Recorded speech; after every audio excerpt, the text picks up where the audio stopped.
আজ করব, কাল করব, এই করতে করতে অনেক দিন মাস বছর চলে যাচ্ছে, তবুও তুমি হাত পা ছেড়ে বসে আছো। তুমি কিছু করতে চাও কিন্তু তুমি তা করতে সক্ষম নও। কেন বন্ধু? তোমার গল্পটাও এরকম কিছু, তাই না?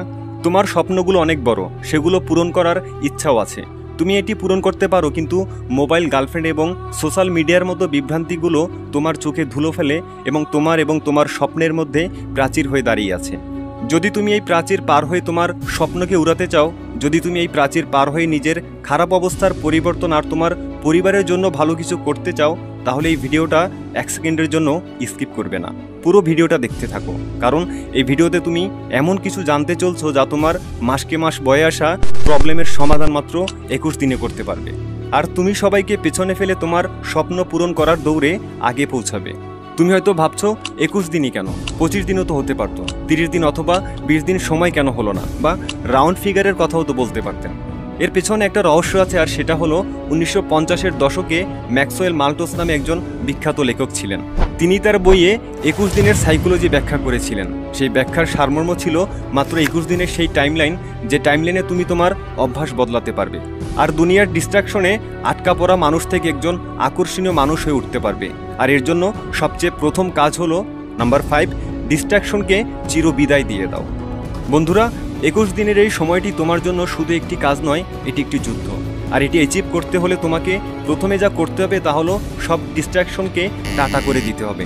মোবাইলের ব্যবহার অনেক কম করতে হবে। আমি বলতে চাচ্ছি, মোবাইল তখন ব্যবহার করবে যখন তোমার বেশি প্রয়োজন। আর এর আগে তুমি একটি কাজ করো, মোবাইল থেকে ইনস্টাগ্রাম, ফেসবুক, টিকটকের মতো সকল সোশ্যাল মিডিয়া অ্যাপসগুলো ডিলিট করে দাও, যাতে তোমাকে ডিস্ট্রাকশন করার জন্য বাস না থাকে আর বাঁশিও না বাজে। বন্ধুরা, এই সোশ্যাল মিডিয়ার ডিস্ট্রাকশনই যা তোমার স্বপ্নকে উড়াতে বাধা দিচ্ছে, তোমাকে আটকে রাখছে। যদি তোমাকে এখান থেকে বের হতে হয়, তাহলে তোমাকে এই ফাঁদকে ভাঙতে হবে। আমি বুঝতেছি এটা তোমার জন্য সহজ নয়, বারবার মোবাইলের দিকেই হাত যাবে, বাট তোমার ইচ্ছা শক্তির জোরে তোমাকে এর থেকে বাইরে বের হতে হবে। শুধুমাত্র 21 দিন এটাকে আটকে রাখো, আর 21 দিন পরের রেজাল্টটা দেখো। Number 4, wake up early in the morning. তোমার হয়তো হাসি আসছে যে স্বপ্ন পূরণ করার জন্য ভোর 4টায় ঘুম থেকে ওঠার কি দরকার, তাই না? তোমার এই হাসির সাথে স্টিভ জবসকেও একই প্রশ্ন করা উচিত, কারণ তিনি যতদিন বেঁচে ছিলেন উনি এই টাইমে ঘুম থেকে উঠতেন। এই প্রশ্ন বিশ্বের সবচেয়ে শীর্ষধনী বিল গেটসকে করা উচিত। এই প্রশ্ন হলিউডের সবথেকে বেশি চার্জ করা অ্যাক্টর রক জনসনকে করা উচিত। এই প্রশ্নটা বলিউডের শীর্ষ তারকা অক্ষয় কুমারকে করা উচিত, কারণ ওনারা এই টাইমকেই সফলতার পারফেক্ট টাইম বলে জানতেন। 4টা বাজে ওঠার মানে এই নয় যে তুমি অ্যাক্টিভ, এর কারণ এটাও হয় যে তুমি তোমার স্বপ্ন এবং গোলকে অ্যাচিভ করার জন্য অনেক মনোযোগী। শীতের দিনে যখন কম্বল থেকে উঠতে একদমই মন চায় না, তখন তার ইচ্ছা শক্তির জোরে শুধুমাত্র সেই মানুষটাই উঠতে পারে যার ভেতরে জেটটা আগুনের মতো হয়ে থাকে। আমাকে প্রমিস করো যে 21 দিনের এই যুদ্ধে তুমি যে কোনো পরিস্থিতিতে সকাল 4টায় ঘুম থেকে উঠবে। নাম্বার 3, ফিটনেসের দিকে খেয়াল রাখো। তোমাকে একটা গল্প বলি। এক লোক ছিল যার একটা স্বপ্ন ছিল যে সে একদিন অনেক বড় কিছু করবে এবং সে বসে বসে সব পাবে, অনেক বিলাসবহুল জীবনযাপন করবে। সে নিজের লক্ষ্য অর্জনের জন্য অনেক মনোযোগী ছিল। ওর মনোযোগ এতটাই ছিল যে ও ঠিকমতো ঘুমাতও না, খেতও না। সে নিজের স্বপ্ন পূরণ করার জন্য কোনো কিছু বাদ দেয়নি। ও ভাবতো যে গোল অ্যাচিভ করার জন্য তো এসব করতেই হবে।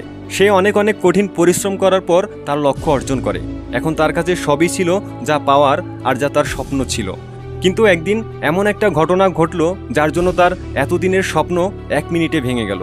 তার এমন একটা রোগ হয়েছে যার কোনো চিকিৎসা নেই। ওই সময় সে বুঝতে পারে যে স্বপ্ন পূরণ করার সময় তার শরীরের প্রতি যতটা খেয়াল করার দরকার ছিল তার কিছুই সে করতে পারেনি, যার জন্য এখন তাকে ভুগতে হচ্ছে। তাই একটাই কথা বলার, স্বপ্ন পূরণ করার জন্য এতটাই কঠোর হয়ে যেও না যেই শরীরের জন্য এত কিছু করছো সেই শরীরটাই নষ্ট হয়ে যায়।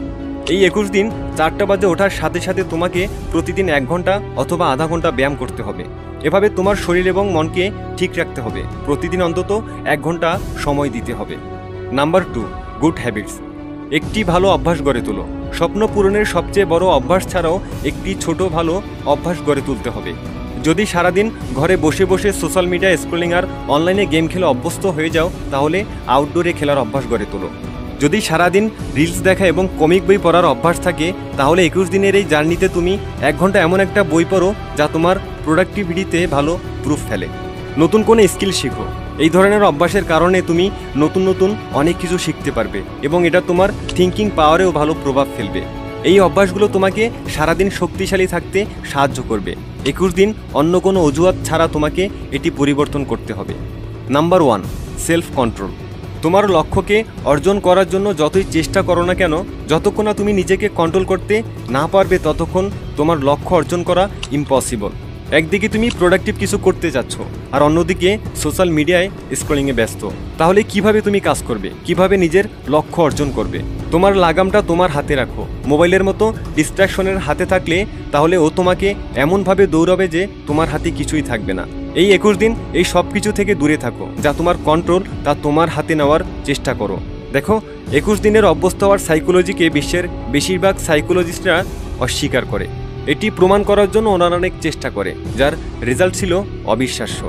গবেষণায় দেখা গেছে এই অভ্যাস ভাঙতে বা গড়তে 60 দিন সময় লাগে। কিন্তু তুমি এসব শুনে ডিমোটিভেটেড হয়ে যাবে না। বন্ধুরা, তুমি যদি চাও তাহলে তোমার অভ্যাস 21 দিন কি 10 দিনের মধ্যেই চেঞ্জ করতে পারো। শুধু দরকার পড়বে তোমার ইচ্ছা শক্তি। আর এটা তখনই হবে যখন তোমার স্বপ্ন বড় হবে আর এটা পাওয়ার ইচ্ছা শক্তি থাকবে।